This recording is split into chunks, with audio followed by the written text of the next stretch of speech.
That's the biggest waste of time ever. And we're talking about 20 minutes and we're talking about 2 hours.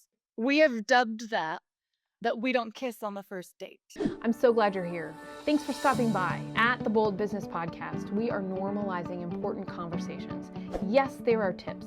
Yes, there are ways to solve problems. More importantly, are going to be, what do you need for yourself to be able to solve those problems and make the most of the education, the training, and the programs that you are already using. This is a supplement to that. It can sit on top of it, fuel your soul, fuel your mind, and most importantly, regardless of where you're at on your journey, maybe you're starting out, maybe you're ready to scale, maybe you're going through reinvention. The conversations we are having will help you at each of those stages. So hang around, see what's going on, and I look forward to seeing you engaging with our videos. Wow. You are listening to the Bold Business Podcast, where you will hear firsthand experiences about what it really takes to ensure market relevance and your company's future. Looking more than 1 year in the future is necessary when we think about how quick technology changes. It sounds like the opposite of what it would be. We need to move as fast as the technology moves, for example. And sure, on some things, yet not everything. And so when we're looking 5 years in the future, we have a different mindset. We have a different set of questions that we're asking. We have a different way that we're showing up, and we have a different way to use the pause. Not to mention the ability to really recognize and construct solutions that are forward thinking, that are technology driven, that do drive business success, are necessary elements of what the CEO is doing for her company, COMtuity. Amanda Cromar is spearheading her company's mission: bold, results driven technology strategies that fuel growth and foster lasting connections. In fact, collaboration, working together over time, getting to that place of dissonance and moving through it and growing together is what her business is based on. She is a trusted advisor, and that comes from her dedication to her customers, her dedication to her employees. And the more she works with new and emerging technologies, the more she wants to keep talking about it. And that comes through in our conversation because we're going to be balancing out and talking about the juxtaposition of 5 years down the road and right now.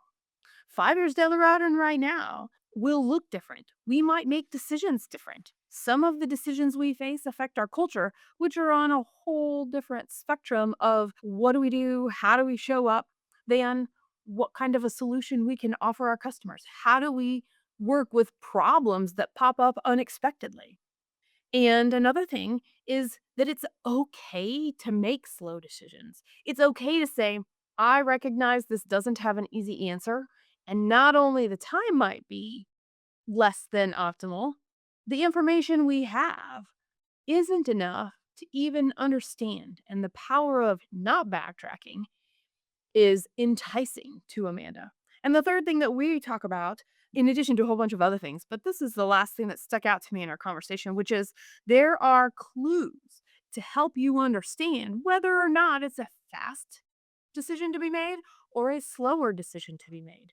And usually those slower decisions are related to that forward looking. Where are you going to be 5 years from now? What do you want your company to do 5 years from now? What are those initiatives today that are setting up your next, even if you don't know how it'll get done, you know what they are. I'm really excited to have you listen to the conversation with Amanda and I. Being a fixer, being somebody who likes to take action, how long did it take you to recognize that you are also a sensor? You're looking to see what happens and you're able to find these patterns across bigger periods of time. I really do feel like it relates to like my parenting journey. Business owner journey, parenting journey. So business owner journey, I'm 10 years in. Parenting journey, I'm 7 years in. And so like they're both my babies. And, and I parenting probably I've learned the most about like self-reflection because I am not great at a pause. I go directly into fix it mode. In the last probably 3 years, the pause to look at the problem, but then what's coming with it has helped tremendously, both as a parent, but as like a business owner, probably more. So I don't even know that. So I'm going to say something and I want that I heard, but I want you to tell me if I heard right or if it sparked something different. And that is when I was learning to pause, I found out there was more data that was helpful to me in my decisions. Yes. So the pause, more so getting more data, but then also in the pause, there's collaboration. I am a creature, I'm very independent, but I am a creature that needs support. So I talk through it, talk through it with a team of people. So at work, it's my team. And then with parenting, there's husband, my mom, and she's like, I told you. And I'm like, shush. And then there's like my mom tribe.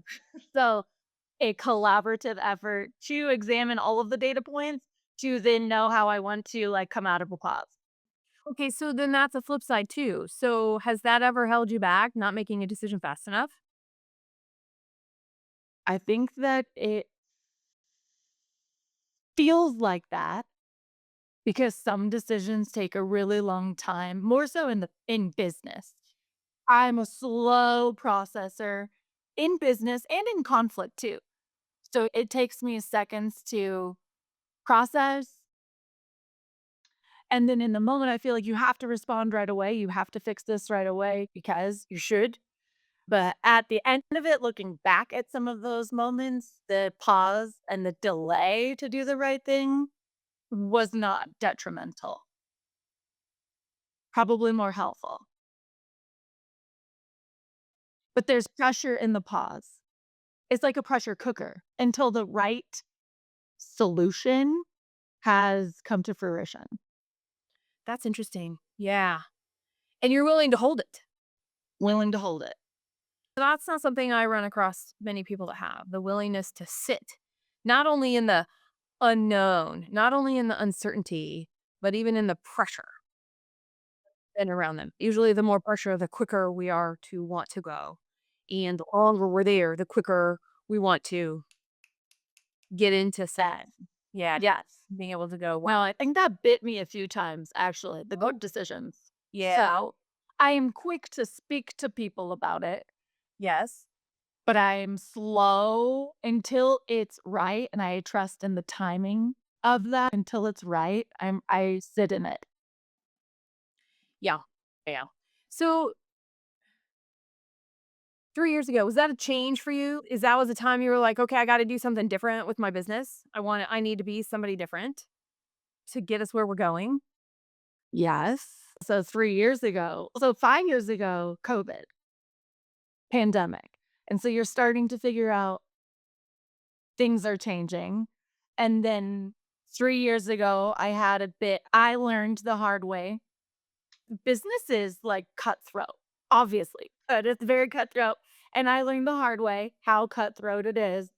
So then at the same time, I have a kiddo entering preschool hard years and she's very independent. So it all came down on me at once, to be honest. So it was 3 years ago was a catalyst for learning, for changing, for figuring out how do I want to be? What is the be? And I realized like the business growth was a huge driver, the child growth, the personal growth it was pushing in me. I really wanted that change. I wanted to emulate the change I wanted to be everywhere to change the energy across the board. Did you do you feel like you're through that and now you're looking back, or are you towards the finish line and looking back, or are you somewhere in the middle like, oh look, All now I'm addicted to it. I want to know more about that. Now I'm addicted to it. I'm addicted to it. It's so hard, right? That I'm addicted to the pressures of change. And change has been so hard for me. I'm so type A. So change is really hard. And I need a team of collaborators. So it like takes a long time.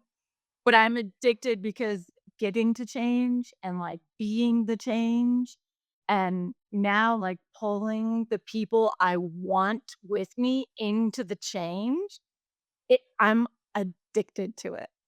The unknown or the uncertainty, or I don't know, maybe it's the millennial in me because we face everything. We faced all of the things. So now we just live with high levels of cortisol and we're addicted to it. I don't know, but that's where I stand. I'm gonna yes and you there. Why yes? And you know what's interesting? Somebody said to me the other day, technology, when I was a kid, technology changed in less than years. But now technology is changing in less than weeks. And so to talk, and you are in the realm of technology and providing services and seeing companies that have to implement these technologies and benefit from them, yet always being faced with the new, the next, the best, the better. And that's an interest. So you're in that pressure. I've Like a glutton for punishment. It's what I love about, but maybe that correlates. I love what I've always told family is like, why are you in technology? You're not, I'm not very geeky. Maybe I am now, but it changes so much. So every day it's a new thing. Every year it's a new technology we're learning about, we're implementing, but it is a gluttony for punishment because over the course, I in this industry for almost 20 years, what we installed for customers, we have now replaced like 4 more times. So it is a glutton for punishment. I love the change.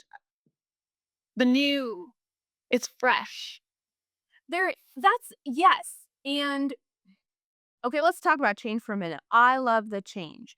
And you don't just the change of let's try eating dinner at 6 p.m. instead of 8 p.m. or whatever it is. This is let's unplug this thing we've always done and let's plug the other thing in because the benefit seems to be there in this way. Yeah. And doing that, it takes okay, and doing that takes time. And so one of the other things I'm hearing is you're comfortable with the time that things take. And I appreciate this conversation because most of us are like, I don't even know how I'm going to do what I'm going to do today. I've got a bazillion decisions today that are impacting my tomorrow and the next. And when I hear you speak and the work that you've done to leverage those longer periods of time, not only are you, it sounds like you're good at it and you like it, but it's also the sales cycle you're. It's the sales cycle. Yes, it is. Longer sales cycle. So we really do focus on enterprise business, which means a lot of things to a lot of different people. And really, it could be any type of business now, but their sales cycles are very long. The technologies that we can get creative with and that bring impacts that are typically more leading edge take more time to get customer buy-in, to get customer weigh-in, and to get anything moving forward. It does take it's the time, it's the time game. But also, time is our worst enemy in a sales organization because time kills deals.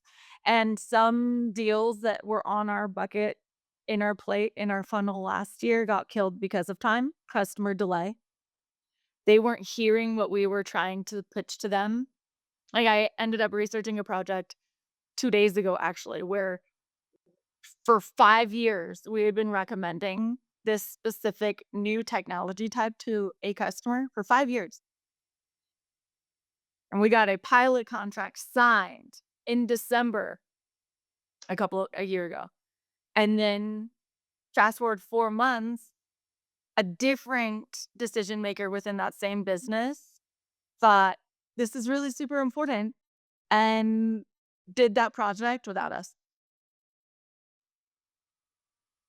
For 5 years, we told that business, you need this. This is great. This is why. But then time killed my deal. Time killed your deal. So not only did time kill the deal from that way as far as customer delay, but it also meant that you were not in the right place at the right time when they did make the decision. Unfortunately, I was not on a golf course at the right time with the right person. It's amazing how important that is. It is. It is. And I'll tell you what, and I'm going to speak at a whole different level than this, but you make a good point. For people who don't go out and network, not to network at events, which are important, but to be with people doing something different than business, like golf, right? It creates a whole different opportunity of connection and how people think and the way introductions happen and decisions get made. It is. And it was one of those tipping points of like how I changed how I engage with customers, the business, how I shifted in that because I don't want to be looked over anymore. So changing that engagement has helped. Share your thoughts and questions in the comments below. I thrive on your feedback and engagement. You're listening to the Bold Business Podcast, and I'm your host, Jess Dewell. This is your program for strategizing long-term success while diving deep into what the right work is for your business right now. You're listening to the BOLD Business Podcast, hosted by Jess Dewell, a nationally recognized strategic growth consultant. She works with business owners and executives to integrate just two elements that guide business through the ups and downs of growth. Number one, know what work is necessary. Number two, do all the work possible. Schedule a complimentary consultation to find out more at reddirection.com. You weren't at the table, and that table happened to be at a golf course when the decision was made. However, you have also said, I'm not at the tables I want to be. I don't see tables I want to be at. So what'd you do? Yes. So that was like 3 years ago. The COVID thing, the business thing, and then realizing like I want to make my own table. I don't want to be a pawn at somebody else's table, whether it's a partner, whether it's industry, whether it's a supplier, or whether it was the customer table. So like changing how I show up to the business and deciding like I'm making my own table and then starting to figure out who's even on board to like join my table because I'm just me. I'm just me. So finding the people was interesting. And some of the people who I thought were my people were not my people. And some of the people who I like super skipped over, turns out are my people. Isn't that amazing? Yeah. And okay, so initially, what made you skip over those people? Oh, what made me skip over those Yeah, people? like at the time, right? Going, oh, I don't even Assumptions. here. Oh, really? Assumptions that I made. Just like growing apart, like in a natural way. But then like catalysts of things bring you back together and you're like, oh, like this actually really is my person. Isn't that amazing? Yeah. I think And trusting in it. Like finally making a decision to trust it. Like having the wherewithal that like in my gut, I know this is good.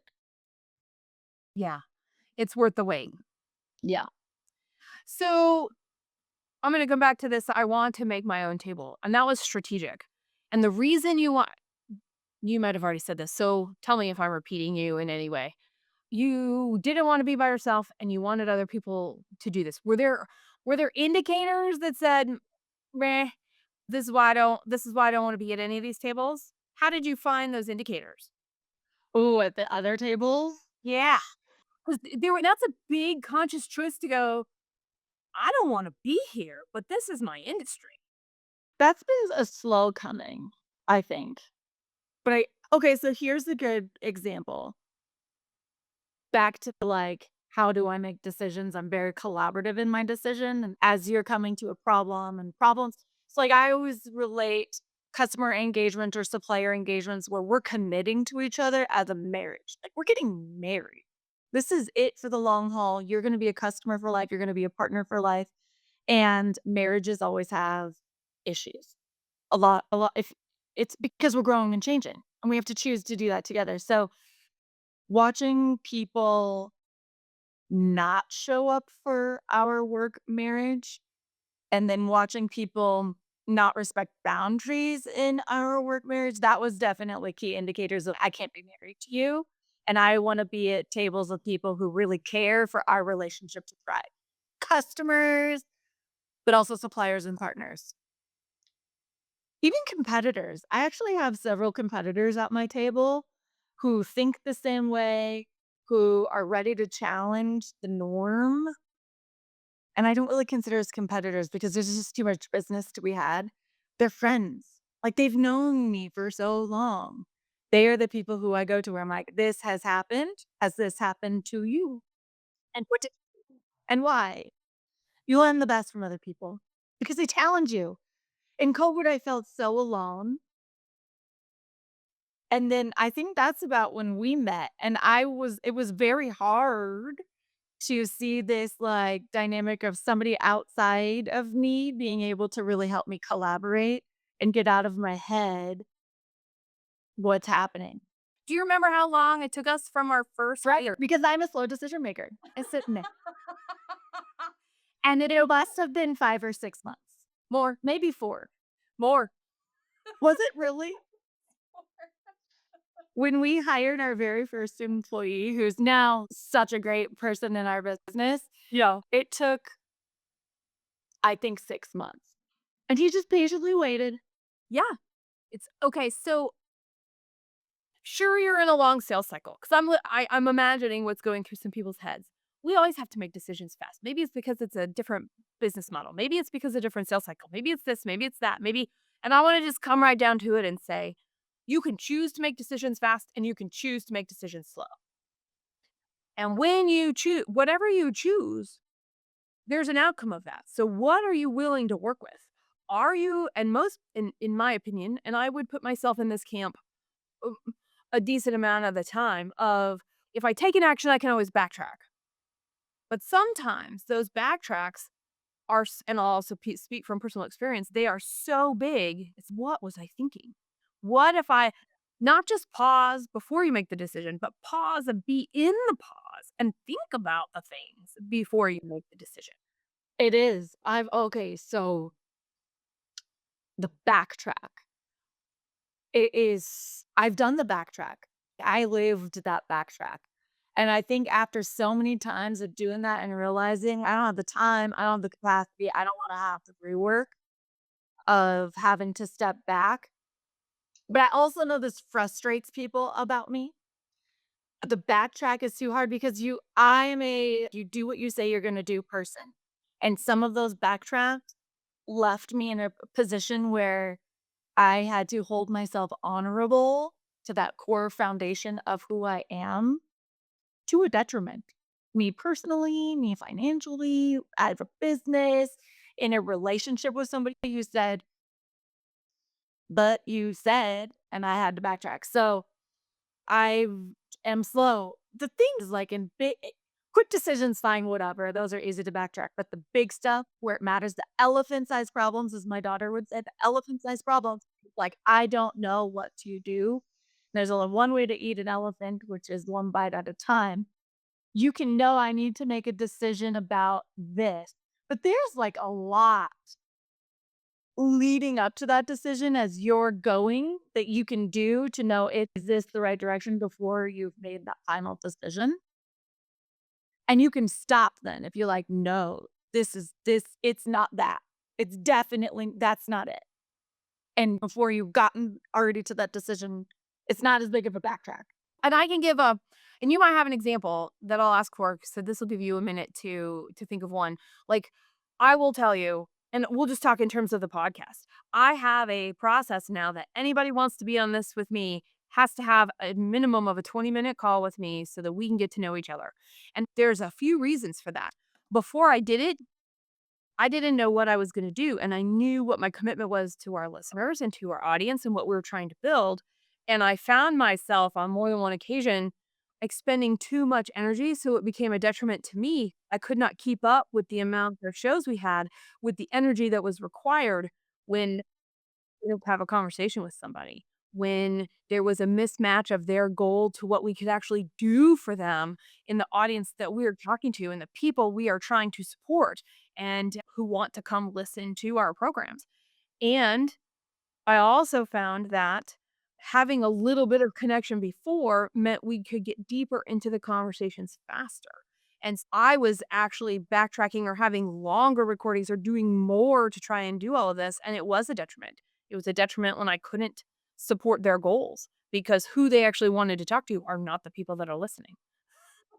That's the biggest waste of time ever. And we're talking about 20 minutes and we're talking about 2 hours in general in those 2 times.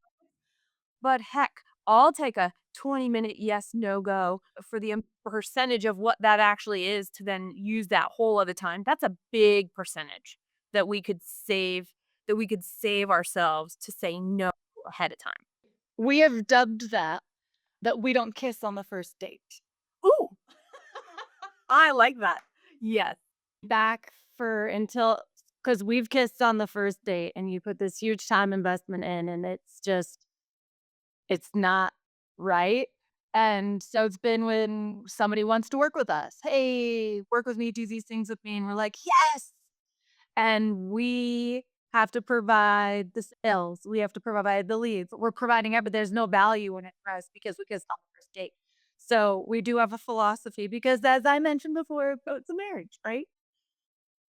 We can't kiss on the first date anymore. Or if we're going to choose, you have to know the risk and the boundary. We're going to get along. Not everybody is destined to have this connection. Yeah. So that 20 minutes does matter. It does matter. And it might be the right, and here's the other thing. It might be the right person for the podcast. And at the same time, there may not be a connection to make it easy going. So at least we know ahead of time. And that act, but does hopefully none of the guests ever feel that. But that's something that we're doing. We're going, okay, so we're gauging. You're right. How much is this going to be? What is this going to be? And I use the phrase Winfinity. I know you. We talk about Winfinity a lot, and so that's my thing. I'm like, if I can't Winfinity, we can't do this. I don't mind. I don't mind conflict. I don't mind dissonance. I don't mind anything, especially if we can get to Winfinity. That means that's juicy and awesome and fun. But I also think as women, maybe for me more than as you, but like in my industry, there's a bit of automatically I'm not in. So I can't always also like judge that first conversation. Correct. So we do have to consider the Winfinity, which by the way, I really do think we should trademark. Okay. I can't take credit for it. I borrowed it because I got a blessing to borrow it, and It's so good. perpetuating. I know. But considering that it doesn't, the Winfinity at the end of the day is what matters. The with them, nobody cares unless there's something in it for them.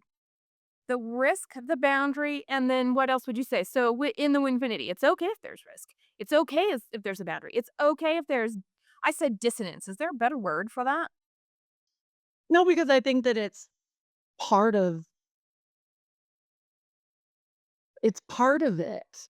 I agree. I think that if everybody always gets along, we're accidentally in silos and I just read something about that. One of my favorite executives who actually began his own business to consider people before things. Look that up, people before things. He's fantastic. And now I hope I can find what he said. But he had said, oh, I found it. You don't identify your top priorities to solve your problems in a vacuum. Your team needs conflict, or whatever you're doing needs conflict within the four walls to help you understand what's even possible. And then you can work through the messy conversations to the solution. But until you get people to weigh in, they're never going to buy in. So the dissonance is part of it. The conflict is part of it. So an example I had for you might be when you changed your compensation structure. Oh, yes. Another time, slow decision. Very slow decision. Very slow decision. Can't mess with people's money. No, and that's, you don't, exactly. Let me put myself everywhere. Nope. Thanks. Don't mess with my money, right? Yep. It's got to be right. Is it sustainable? Does it support our goals? What else? Oh, in the comp plan change, does it support the goals? Is it sustainable? And in a few years, we're going to have to change it again. Like it can't be based on one person. It has to be based company wide. And the biggest thing is that I see in especially technology companies is annual changes. And it's always a lose. Like the employee is losing. Our household has experienced that directly. I know friends who experience that directly. The quotas are higher. Like it's just harder to win. And I knew from my company culture, like I didn't want that. So finding the right balance was hard. And it did take a really long time because changing people's money is hard for me, but then very hard for them. Um, but I think where I landed in that comp plan change, which was one, like a quota and some commissions, because if the company grows, we all win. But two, the we all win part. How do you make that compensable?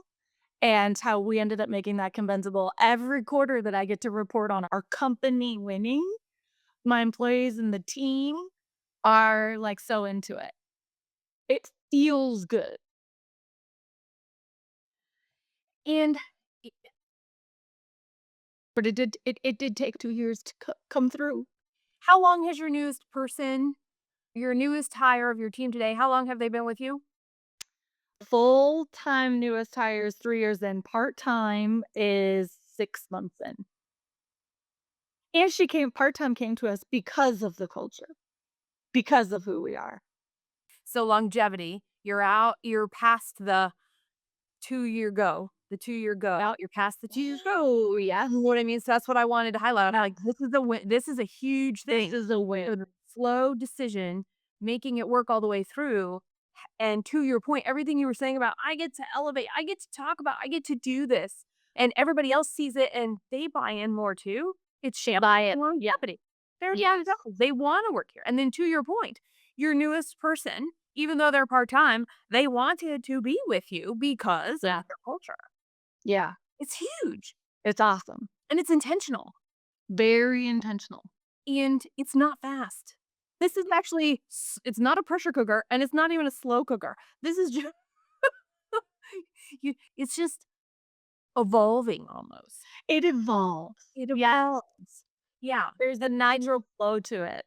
And that's something that for like my right-hand man who's been with us for 9 years, took me forever to hire. And now like we're lifers. But the evolution of that has been really meaningful. And I think that it's challenged both of us in cool ways. And you also have things that change quickly. Oh, yeah. We're fast-paced. You are an incredibly fast-paced organization. But some of those decisions are easier. Why are they easier? What makes one decision easy to act on? Or what's the clue that says I should probably take this one slower or I can make this decision fast? The clue would be because I'm considering like my team versus because there's decisions that we have to do for our businesses and then there's decisions we make for our customers, recommendations we make for our customers, but I shelter and bubble them in the same way. Like we have a customer with a huge project coming up this year. And I took a phone call from somebody who was like, hey, so like, when do we get to bid on this? And we're so excited. And they already work with this customer, so it would make a lot of sense. And my answer was, it depends. And it depends on you and like your longevity within that business and your executive team and your current company's debt. And in 5 years, are you going to put us in a position where we have to migrate this network again? So it's actually that decision is going to be really difficult as well. And that recommendation decisions of who do we bring to the table with the customer and who do we maybe recommend long term? Because again, the customer is marrying this company. This project has to be successful because we're involved. So there's no fail. And so the slowdown of the who will have to be really important because once we start rolling, it's going to be fast. I'm your host, Jess Dewell, and we're getting down to business on the BOLD Business Podcast. This is where we're tackling the challenges that matter most to you with actionable and achievable advice to get real results that lead to your success. Don't forget, press that bell icon so you never miss a program. And it's time to subscribe as well. Focused on growth? Listen to more programs like this which support the challenges and opportunities you are working with right now. Come on! Search Bold Business Podcast for the key terms at reddirection.com or your preferred podcast listening app. When you were talking about it depends, you're not only looking at your goals and your initiatives for this year and next year and a few years out, and then your long-term strategic plan, you're looking at theirs to make sure that it has to be aligned. Yeah. There has to be alignment or there won't be success. Do you have that alignment is a dance? Yes. Yes. And do people naturally come to you that are willing to do the same work? Or is it truly you're actually saying no to people who are coming to you because you're recognizing this before to help everybody? I think we're attracting the right people now. It took a long time. It takes a long time. But also there's some wrong people. I think we've had a couple of conversations recently where we're like, that's not aligned. There's been a couple of customers that we've had for a long time where maybe new people have come in, maybe new people have gone out, but there's been situations where we're almost ready to be like, this is no longer a sustainable engagement for you or for us. And the sooner you recognize that, the sooner it can come But out it's so liberating for everybody.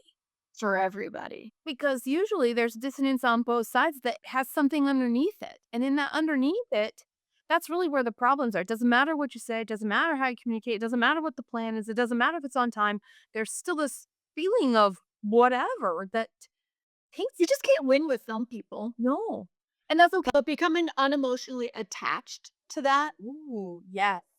Yeah. that's probably some deep work that we have done is, and I think I said that earlier in this call, like a business is so hard. Like it is so cutthroat and people are people and people are human and being like unattached to some of those outcomes and definitely taking the personal attack out of it.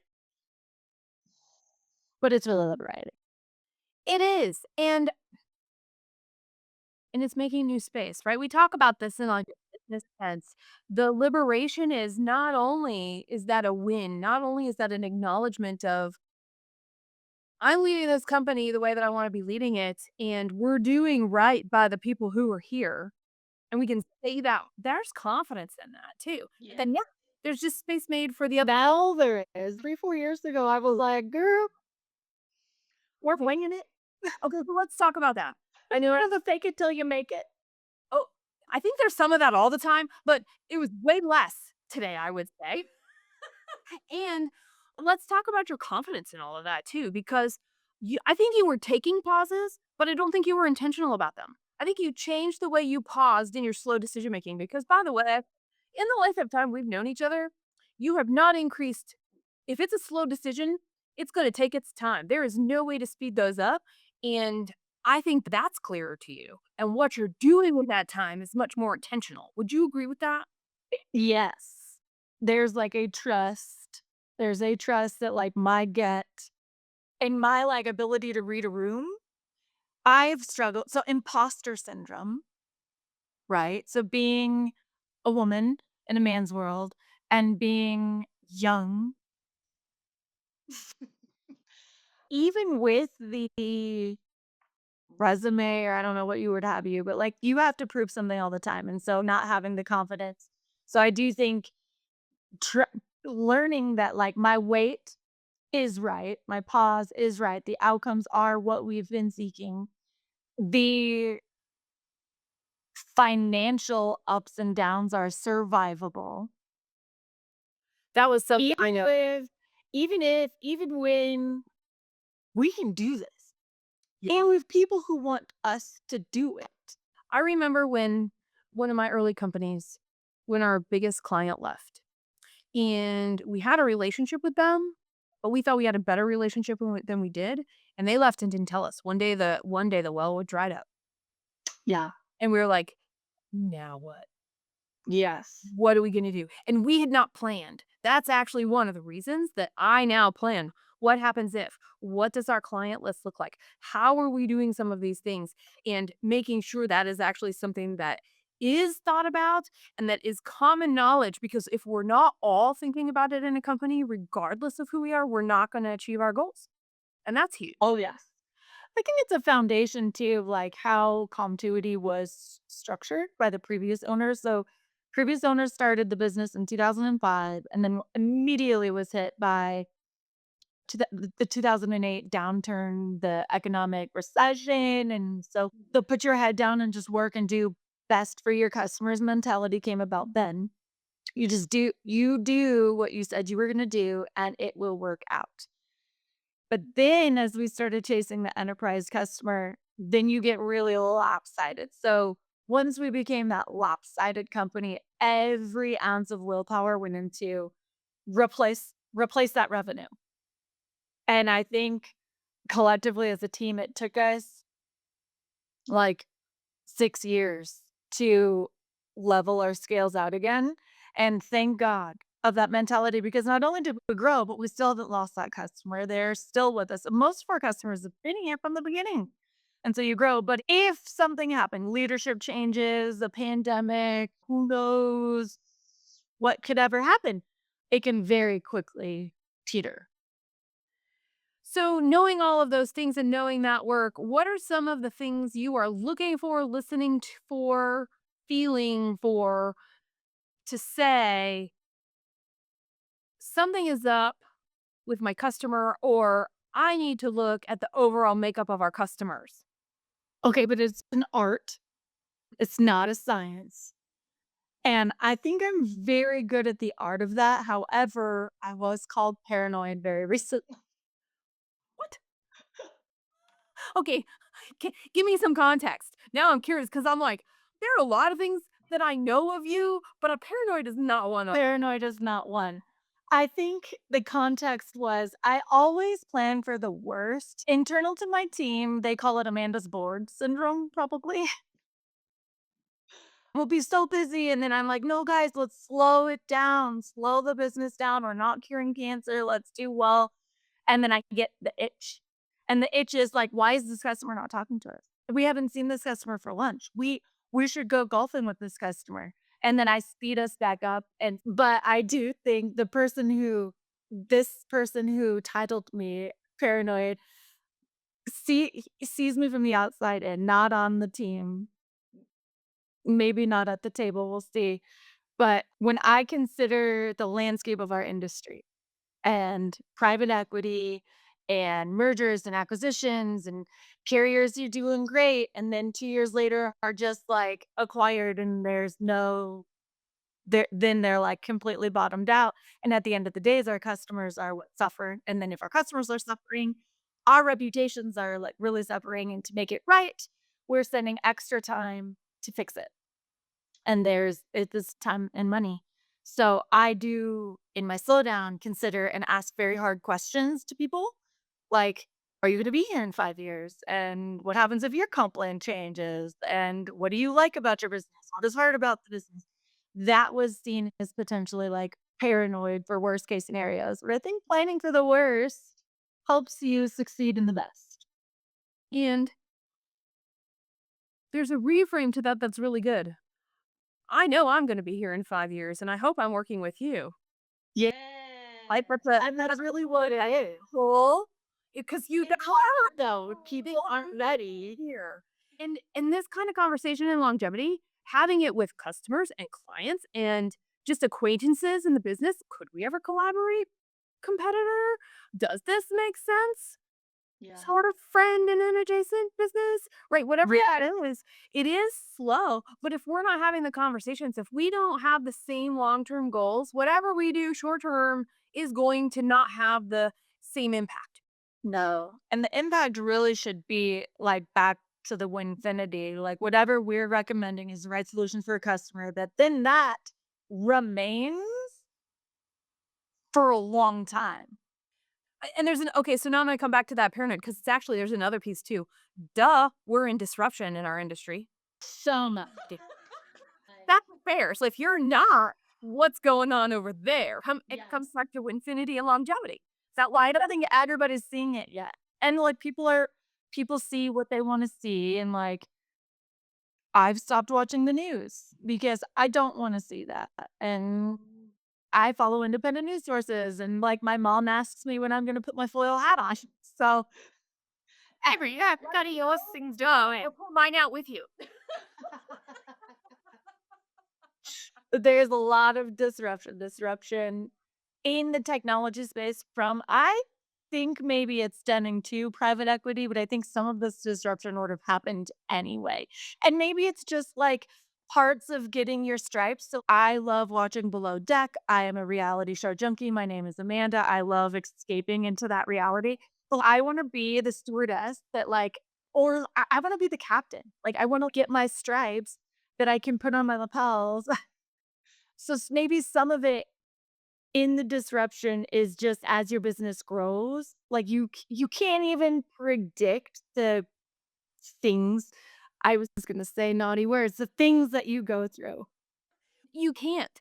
And not only is it like a litmus test of where are you at so I know how to engage you for our best possible effort, there's also oh, this person is actually looking further, so maybe there'll be a time we're sitting at the same table. Yeah. And I think It's all along that spectrum. it's all along that spectrum. So you mentioned when I take pauses, I'm intentional and I'm asking these questions. How often does that happen for you? I'm very bad at it. On purpose? Busyness is a dysfunction of your business. Yeah. I do my best to intentionally think about the business several times a month. It's not probably what it will be in a few years, but it's more than what it was before. I do find, though, that some of my best, so think about the iceberg. Like this much of it is out of the water. And so I'm always working on this. Like we can talk about our goals. Yay, like I worked on my goals, and last year's goals were so good. You're always working on it a little bit, but I think probably the deep, like what's under the water that we don't really see, I'm not spending time dedicated to that. Like that deep stuff is always in the back of my head. So it's coming up when I'm working out. It's coming up at 2 a.m. and at 4 a.m., sometimes 4:36 a.m., which is annoying because my alarm goes off at 5:10.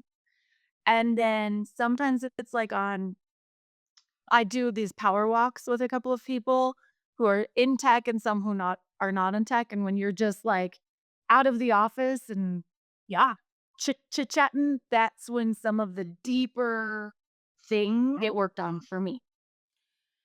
And so then they have to get to a certain point where they're actually in those several times. And then once it's come to the surface, then you're like, okay, I'm like dedicating time to this. That's cool to know because I actually think that's true for most people. But it also makes me feel like guilty business owner because when you're not working in the business, doing a thing, I'm doing a thing, I am doing my business, and you're like on to the next task. And so I've actually struggled with it this week, especially. The tasks are getting done. And then there's just this space. And so I'm on the business space. But sometimes it's hard to be in the business and on the business. And so then you're just like not doing anything. That's true. I have a solution for that. It just takes practice. That's it. No, it's a present retreat. You're doing it a couple times. Well, I'm trying harder to do more dedicated present retreats. I do remember, this makes me giggle. Okay, I can't wait. I was like, oh, wait, what is this present retreat? Where are you taking me? And like, how often? I don't have time.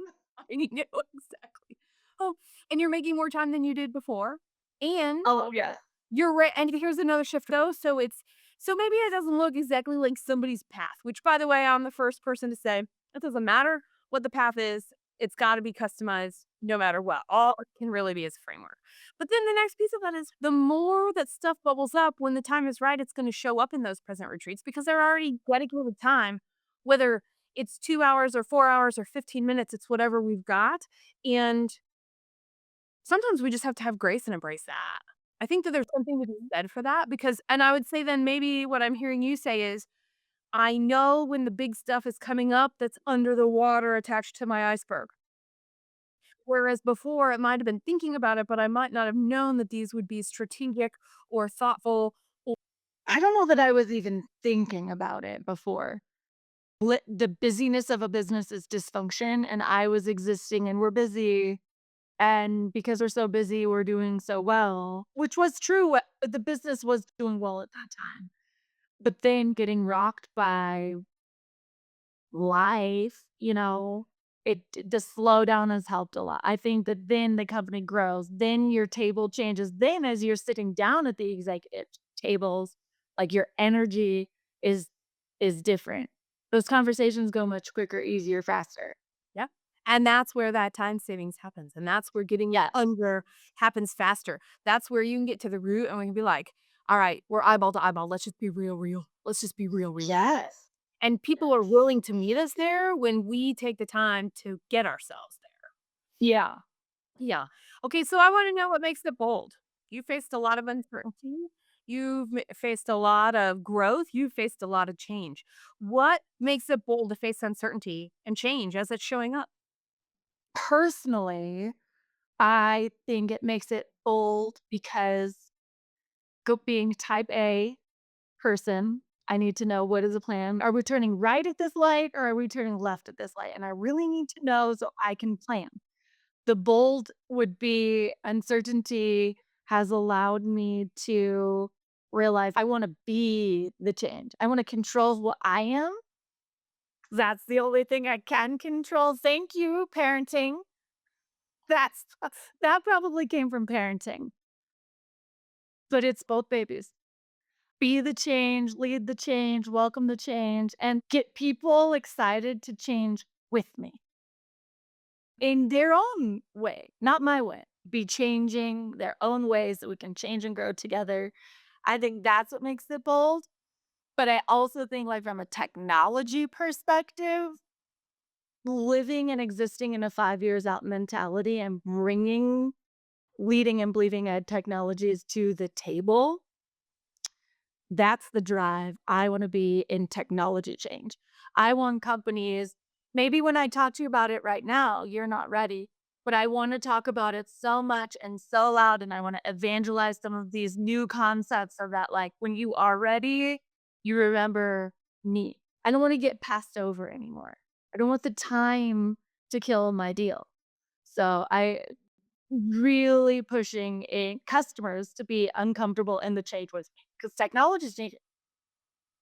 Let's change it together. That's what I'm pushing for on both fronts. Every single time I have a conversation, I take away something that I want to share with 25 people. I know when you're listening to this podcast, you're also listening for that and will have something that you want to share. In the comments, I would like for you to engage with us. What is that thing that you want to tell 25 people from this program? Here's why it's important. It's important because, yeah, there are going to be how-tos. Yes, there are going to be steps. Yes, you're going to be like, oh, I wish I wrote that down. I wish I wasn't doing this and I could actually take action on that right now. But guess what? You're not. So engage right now because that one thing you want to share with others will be the thing that you can figure out how to incorporate in your business, in your workflow, in your style tomorrow. Wow!